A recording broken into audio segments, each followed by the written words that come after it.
Hello കൂട്ടുകാരെ, എല്ലാവർക്കും നിജോസ് വേൾഡിൻ്റെ പുതിയൊരു വീഡിയോയിലേക്ക് സ്വാഗതം. എല്ലാവരും സുഖമായിട്ടിരിക്കുന്നെന്ന് വിശ്വസിക്കുന്നു. ഞങ്ങളിവിടെ സുഖമായിട്ടിരിക്കുകയാണ്. അപ്പോൾ എല്ലാവരും സന്തോഷത്തോടെയും ആരോഗ്യത്തോടെയും ഒക്കെ ഇരിക്കുക കേട്ടോ. നമ്മൾ പ്രഗ്നൻസി ട്രൈ ചെയ്യുന്ന ആ ഒരു സമയങ്ങളിലൊക്കെ പലരും പലതരത്തിലുള്ള മാർഗ്ഗങ്ങളൊക്കെ പരീക്ഷിക്കാറുണ്ട്. എന്തുകൊണ്ടാണ് നമുക്ക് ഫെർട്ടിലിറ്റി ബുദ്ധിമുട്ടുകൾ ഉണ്ടാകുന്നത് എന്നറിയാൻ വേണ്ടിയിട്ട് പലതരത്തിലുള്ള ടെസ്റ്റുകളും കാര്യങ്ങളും ഒക്കെ ചെയ്യുന്നവരും പരീക്ഷിക്കുന്നവരുമാണ് നമ്മൾ എല്ലാവരും തന്നെ.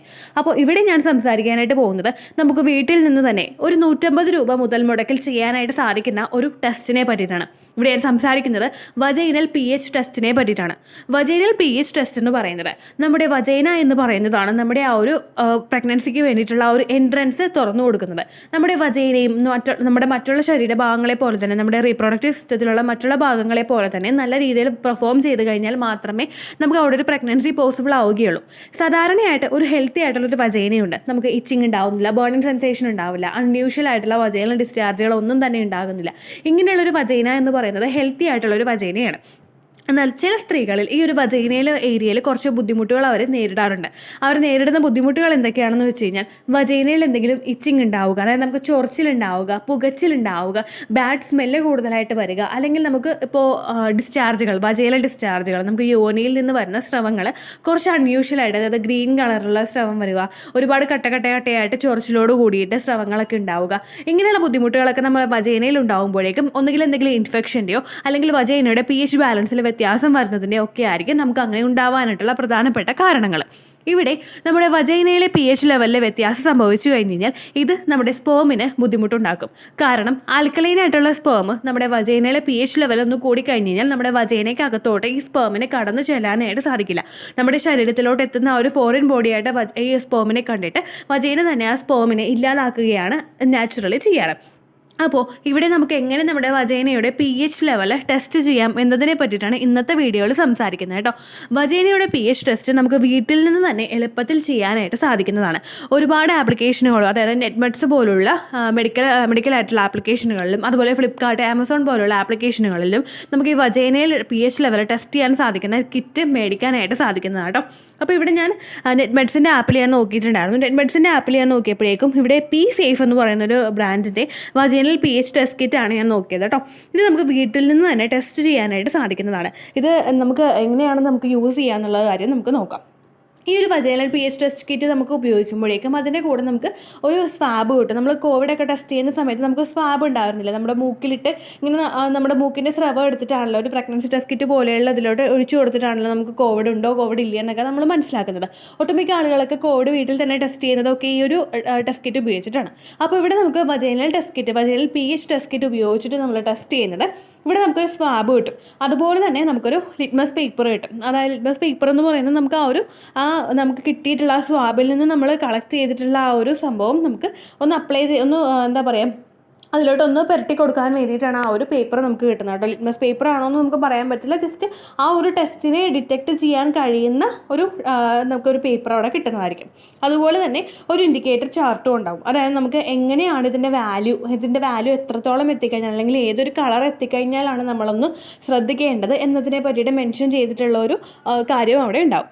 അപ്പോൾ ഇവിടെ നമുക്ക് സ്വാബും ടെസ്റ്റിംഗ് സ്ട്രിപ്പും അതുപോലെ തന്നെ ഒരു ഇൻഡിക്കേറ്റർ ചാർട്ടും ആയിരിക്കും അവിടെ കിട്ടുന്നത് കേട്ടോ. ഈ ടെസ്റ്റിംഗ് സ്ട്രിപ്പിലായിരിക്കും നമ്മളിത് അപ്ലൈ ചെയ്ത് കൊടുക്കേണ്ടത്. സ്വാബിൽ നമ്മൾ കളക്ട് ചെയ്തിട്ട് ടെസ്റ്റിംഗ് സ്ട്രിപ്പിൽ നമ്മളിത് തേച്ചിട്ട് നമ്മൾ ആ ഒരു ഇൻഡിക്കേറ്റർ ചാർട്ട് വെച്ച് നോക്കുകയാണ് ചെയ്യേണ്ടത്. അപ്പോൾ നമുക്ക് ഈ സ്വാബ് എടുത്തിട്ട് നമ്മുടെ കൈയൊക്കെ നല്ലതുപോലെ അങ്ങ് വാഷ് ചെയ്യാട്ടോ. തുടങ്ങുന്നതിന് മുൻപായിട്ട് നമ്മുടെ കൈ നല്ലതുപോലെ സോപ്പൊക്കെ ഇട്ട് നല്ലപോലെ അങ്ങോട്ട് വാഷ് ചെയ്തിട്ട് നമ്മൾ ഈ സ്വാബ് എടുക്കുക.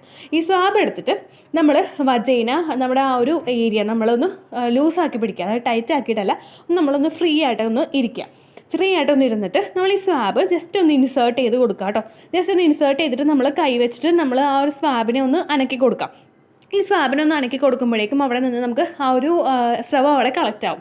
ഈ കളക്റ്റ് ആവുന്ന ഈ സ്രവം എടുത്തിട്ട് നമ്മൾ ആ ഒരു ടെസ്റ്റിംഗ് സ്ട്രിപ്പിലോട്ട് ഒന്ന് പയ്യെ ഒന്ന് അപ്ലൈ ചെയ്ത് കൊടുക്കുക.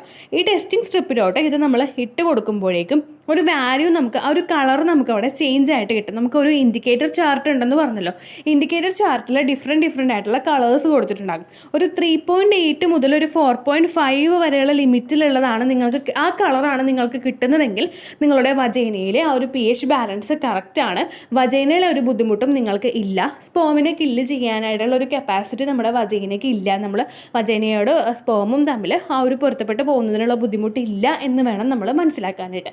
എന്നാൽ നേരെ മറിച്ച് നമുക്ക് അതിനേക്കാളും മുകളിലാണ് വാല്യൂസ് കിട്ടുന്നതെങ്കിൽ അവിടെ വജൈനൽ pH ബാലൻസിൽ വ്യത്യാസമുണ്ട്. ഈ ഒരു pH ലെവലിൽ വ്യത്യാസം വന്നു കഴിഞ്ഞാൽ ഞാൻ നേരത്തെ പറഞ്ഞതുപോലെ തന്നെ നമ്മുടെ വജൈനയുടെ അകത്തേക്ക് വരുന്ന ഒരു സ്പേമിന് ഒരു സപ്പോർട്ട് കൊടുക്കാനായിട്ട് വജൈനയ്ക്ക് സാധിക്കില്ല. ഈവൻ നമ്മുടെ ശരീരത്തിൽ സെർവിക്കൽ മ്യൂക്കസ് ഉണ്ടെങ്കിൽ കൂടി തന്നെയും ഈ വജൈനയ്ക്ക് സ്പേമിനെ നല്ലതുപോലെ പ്രൊട്ടക്റ്റ് ചെയ്തിട്ട് അകത്തേക്ക് കടത്തി വിടാനായിട്ട് സാധിക്കില്ല. അപ്പോൾ അങ്ങനെയുള്ളൊരു ബുദ്ധിമുട്ട് നമുക്കുണ്ടെങ്കിൽ ഇപ്പോൾ നമ്മളിപ്പോൾ പറയാത്ത, അതായത് നമ്മളിപ്പോൾ ഒരുപാട് ബുദ്ധിമുട്ടുകൾ നമുക്ക് സ്കാൻ ചെയ്തിട്ടൊക്കെ കണ്ടുപിടിക്കാനായിട്ട് സാധിക്കും. നമുക്ക് എന്തെങ്കിലും ബ്ലഡിൽ എന്തെങ്കിലും ബുദ്ധിമുട്ടുകളുണ്ടോ, നമുക്ക് എന്തെങ്കിലും ഹോർമോണൽ ഇംബാലൻസസ് ഉണ്ടോ, അതുപോലെ നമുക്ക് എന്തെങ്കിലും എഗ്ഗ് ഗ്രോ ആകുന്നതിന് ബുദ്ധിമുട്ടുണ്ടോ, AMH ലെവലിൽ വ്യത്യാസമുണ്ടോ, ഹസ്ബൻഡിന് എന്തെങ്കിലും ബുദ്ധിമുട്ടുണ്ടോ, ഇതെല്ലാം നമുക്ക് എളുപ്പത്തിൽ കണ്ടുപിടിക്കാം. പക്ഷേ ഈ വജൈനൽ pH ലെവൽ എന്നൊക്കെ പറയുന്നത് നമ്മൾ ജസ്റ്റ് അങ്ങോട്ട് നെഗ്ലക്ട് ചെയ്ത് വിടുന്ന ഒരു അൺഎക്സ്പ്ലെയിൻഡ് ഇൻഫെർട്ടിലിറ്റി ഒരു കാറ്റഗറിയിലൊക്കെ നമുക്ക് പെടുത്താൻ കഴിയുന്ന ഒരു കാര്യമാണ് ഈ വജൈനൽ pH ലെവലിലൊക്കെ വ്യത്യാസം വരുന്നത്.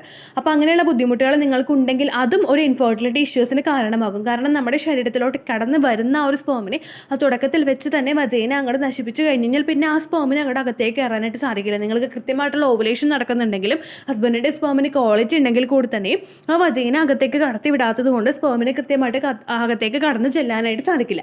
അകത്തേക്ക് കടച്ച് ചെന്ന് എഗ്ഗിനെ മീറ്റ് ചെയ്യാനായിട്ട് സാധിച്ചിട്ടില്ല എങ്കിൽ നമുക്ക് അവിടെ പ്രഗ്നൻസിയും പോസിബിൾ അല്ല. അപ്പോൾ ഈ ഒരു കാര്യം കൂടി നിങ്ങൾ മസ്റ്റായിട്ട് ശ്രദ്ധിക്കണം കേട്ടോ. സ്പേം ആൽക്കലൈൻ ആണ്. പിന്നെ വജൈനയുടെ pH ലെവൽ കൂടുതലായിട്ട് വന്നു കഴിഞ്ഞാൽ ഈ സ്പേം തന്നെ വജൈന തന്നെ സ്പേമിനെ നശിപ്പിച്ച് കളയുന്നതിനും അത് കാരണമാകുന്നു. അപ്പോൾ ഈ ഒരു ഇൻഡിക്കേറ്റർ ടെസ്റ്റ് കിറ്റ് എങ്ങനെയാണ് ഉപയോഗിക്കുന്നത് നിങ്ങൾക്ക് മനസ്സിലായി കാണുമെന്ന് വിശ്വസിക്കുന്നു.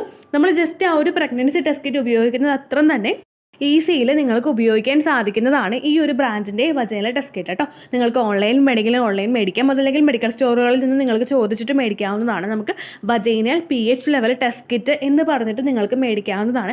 ഇനി നെറ്റ്മെറ്റ്സിൽ നിന്ന് മേടിക്കാൻ താല്പര്യമുണ്ടെങ്കിൽ ഇതിൻ്റെ ലിങ്ക് വേണമെങ്കിൽ ഞാൻ ഡിസ്ക്രിപ്ഷൻ ബോക്സിൽ കൊടുക്കാം. അതല്ലെങ്കിൽ നിങ്ങൾ നെറ്റ്മെറ്റ്സിൻ്റെ ആപ്ലിക്കേഷൻസ് യൂസ് ചെയ്യുന്നവരാണെങ്കിൽ, അതായത് നമ്മൾ ഓൺലൈനായിട്ട് മെഡിസിൻസ് മേടിക്കുന്ന ആപ്ലിക്കേഷനാണ് കേട്ടോ നെറ്റ്മെറ്റ്സ്. ഈ നെറ്റ്മെറ്റ്സിൻ്റെ ആപ്ലിക്കേഷൻ ഡൗൺലോഡ് ചെയ്തിട്ട് നിങ്ങൾക്ക് ഈ ഒരു പ്രൊഡക്റ്റ് മേടിക്കാവുന്നതാണ്. P-Safe എന്ന് പറയുന്ന ഒരു ബ്രാൻഡിൻ്റെയാണ് ഞാനിപ്പോൾ വജൈനൽ ടെസ്റ്റ് കിറ്റ് കണ്ടത്. അതെനിക്ക് നോക്കിയെടുത്തോളം അതെനിക്ക് യൂസ്ഫുൾ ആയി കാണുമെന്ന് തോന്നിയിരുന്നു. നിങ്ങൾക്ക് എല്ലാവർക്കും യൂസ്ഫുൾ ആയി കാണുമെന്ന് ഞാൻ വിചാരിക്കുന്നു. ഒരു 200 റുപ്പീസിൽ താഴെ, അറൗണ്ട് ഒരു 150 റുപ്പീസൊക്കെ ഉള്ളൂ എന്നാണ് ഞാൻ വിചാരിക്കുന്നത്. ഒരു 150 റുപ്പീസൊക്കെ ഉണ്ടെങ്കിൽ നമുക്ക് വജൈനലിലെ pH ലെവലിൽ എന്തെങ്കിലും ബുദ്ധിമുട്ടുണ്ടോ എന്ന് നമുക്ക് മനസ്സിലാക്കാനായിട്ട് സാധിക്കും. ഈ വജൈനൽ pH ബാലൻസിൽ എന്തെങ്കിലും ബുദ്ധിമുട്ടുണ്ടെങ്കിൽ നിങ്ങൾ ആ ഒരു വാല്യൂ നിങ്ങൾക്ക് കൃത്യമായിട്ടുള്ളൊരു വാല്യൂ അല്ല കിട്ടിയത്, അതായത് 3.8നും 4.5നും ഇടയിലുള്ള വാല്യൂ അല്ല നിങ്ങൾക്ക് കിട്ടിയിട്ടുള്ളതെങ്കിൽ നിങ്ങൾ ഈ ഒരു ടെസ്റ്റ് കിറ്റ് ഉപയോഗിച്ച കാര്യം ഒരു ഡോക്ടറോട് പറഞ്ഞതിന് ശേഷം നിങ്ങൾ അവരോട് ഈ കാര്യം നിങ്ങൾ പറയുക, നിങ്ങൾ ടെസ്റ്റ് കിറ്റ് ഉപയോഗിച്ചിട്ടുണ്ട് എന്നിട്ട് കിട്ടിയ വാല്യൂ കൂടുതലായിരുന്നു. അപ്പോൾ ഡോക്ടർ നമുക്ക് ഫർദർ ആയിട്ടുള്ള കാര്യങ്ങൾ പറഞ്ഞുതരും. വേറെ എന്തെങ്കിലും ടെസ്റ്റുകളൊക്കെ ചെയ്യണോ, മെഡിസിൻസ് സ്റ്റാർട്ട് ചെയ്യണോ, ഇങ്ങനെയുള്ള കാര്യങ്ങളൊക്കെ പറഞ്ഞുതരും കേട്ടോ. അപ്പോൾ ഇതും കൂടി ശ്രദ്ധിച്ചു കഴിഞ്ഞാൽ നിങ്ങൾക്ക് എളുപ്പത്തിൽ പ്രഗ്നൻ്റ് ആകാനായിട്ട് സാധിക്കും. ഇത്രയേ ഉള്ളൂ വീഡിയോ. യൂസ്ഫുൾ ആയി കാണുമെന്ന് വിശ്വസിക്കുന്നു. യൂസ്ഫുൾ ആവുന്നുണ്ടെങ്കിൽ ലൈക്ക് ചെയ്യുക, ഫ്രണ്ട്സിനൊക്കെ ഷെയർ ചെയ്ത് കൊടുക്കുക കേട്ടോ. എന്തെങ്കിലും സംശയം ഉണ്ടെങ്കിൽ നിങ്ങൾ കമൻസിൽ ചോദിക്കുക. പണ്ടത്തെ വീഡിയോയ്ക്ക് കമൻസ് ഇടുന്നവർക്ക് റിപ്ലൈ ലഭിക്കുന്നില്ലെങ്കിൽ ലേറ്റസ്റ്റ് ആയിട്ട് ഞാൻ ഏത് വീഡിയോ ആണ് അപ്ലോഡ് ചെയ്യുന്നത് അതിന് താഴെ കമൻറ്റ് ഒന്ന് കോപ്പി പേസ്റ്റ് ചെയ്യാനായിട്ട് ശ്രദ്ധിക്കുക കേട്ടോ. അതുപോലെ ഓവുലേഷൻ ഡേറ്റ് കാൽക്കുലേറ്റ് ചെയ്ത് തരാനായിട്ട് റിക്വസ്റ്റ് ചെയ്യുന്ന ആളുകൾ എത്രയാണോ സൈക്കിൾ ലെങ്ത് അത് മെൻഷൻ ചെയ്യാനായിട്ട് ശ്രദ്ധിക്കുക. സൈക്കിൾ ലെങ്ത് എന്നതുകൊണ്ട് ഉദ്ദേശിച്ചത് ഓരോ മാസവും എത്ര ദിവസം കൂടുമ്പോഴാണോ ബ്ലീഡിങ് വരുന്നത് അതാണ് സൈക്കിൾ ലെങ്ത്. കഴിഞ്ഞ മാസം ഒരു 8-ാം തീയതിയാണ് ബ്ലീഡിങ് ആയതെങ്കിൽ ഈ മാസം 6-ാം തീയതിയാണ് ബ്ലീഡിങ് ആയതെങ്കിൽ കഴിഞ്ഞ മാസം 8-ാം തീയതി മുതൽ ഈ മാസം 6-ാം തീയതി വരെ എത്ര ദിവസമുണ്ടോ അത് കാലണ്ടറിൽ എണ്ണി തിട്ടപ്പെടുന്നതാണ് നിങ്ങളുടെ സൈക്കിൾ ലെങ്ത്.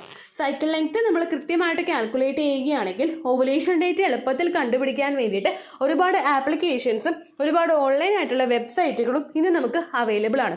പ്ലേ സ്റ്റോറിൽ പോയിട്ട് ഓൺലൈൻ ഓവുലേഷൻ ട്രാക്കർ എന്ന് ടൈപ്പ് ചെയ്ത് കഴിഞ്ഞാൽ നിങ്ങൾക്ക് അതുമായിട്ട് ബന്ധപ്പെട്ടിട്ടുള്ള ആപ്ലിക്കേഷൻസ് കിട്ടും. അത് പറ്റുന്നില്ല എങ്കിൽ ഗൂഗിളിൽ പോയിട്ട് ഓൺലൈൻ ഓവുലേഷൻ കാൽക്കുലേറ്റർ എന്ന് ടൈപ്പ് ചെയ്ത് കഴിഞ്ഞാൽ അതുമായിട്ട് ബന്ധപ്പെട്ടിട്ടുള്ള വെബ്സൈറ്റുകൾ നിങ്ങൾക്ക് കിട്ടും. അതിൽ നിങ്ങളുടെ ലാസ്റ്റ് മന്തിലെ മെൻസ്ട്രേഷൻ്റെ ഡേറ്റും ഒപ്പം ഞാൻ ഈ പറഞ്ഞ രീതിക്ക് നിങ്ങൾ കാൽക്കുലേറ്റ് ചെയ്യുന്ന സൈക്കിൾ ലെങ്ത്തും എൻ്റർ ചെയ്ത് കൊടുക്കുകയാണെങ്കിൽ നിങ്ങൾക്ക് കൃത്യമായിട്ട് ഓവുലേഷൻ ഡേറ്റ് കണ്ടുപിടിക്കാനായിട്ട് സാധിക്കും. ഫെർട്ടൈൽ ടൈം പീരീഡും നിങ്ങൾക്ക് കിട്ടും. അതായത് എത്ര ദിവസം മുതൽ കോൺടാക്ട് ചെയ്ത് തുടങ്ങിക്കഴിഞ്ഞാൽ നിങ്ങൾ പ്രഗ്നൻ്റ് ആകും എന്നുള്ളൊരു ഡേറ്റും നിങ്ങൾക്ക് പ്രോപ്പറായിട്ട് കിട്ടും കേട്ടോ.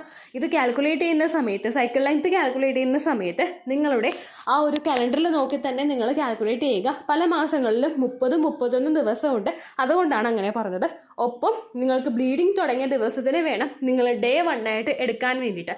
സ്പോട്ടിങ് തുടങ്ങിയ ദിവസത്തിനെ, അതായത് ചെറുതായിട്ട് ഡിസ്ചാർജ് പോയി തുടങ്ങിയ ദിവസത്തിനെ നിങ്ങൾ കൺസിഡർ ചെയ്യേണ്ട ആവശ്യം ഇല്ല കേട്ടോ. അപ്പോൾ ഇത്രയേ ഉള്ളൂ വീഡിയോ. അടുത്തൊരു വീഡിയോ ആയിട്ട് നമുക്ക് വീണ്ടും കാണാം. ബൈ.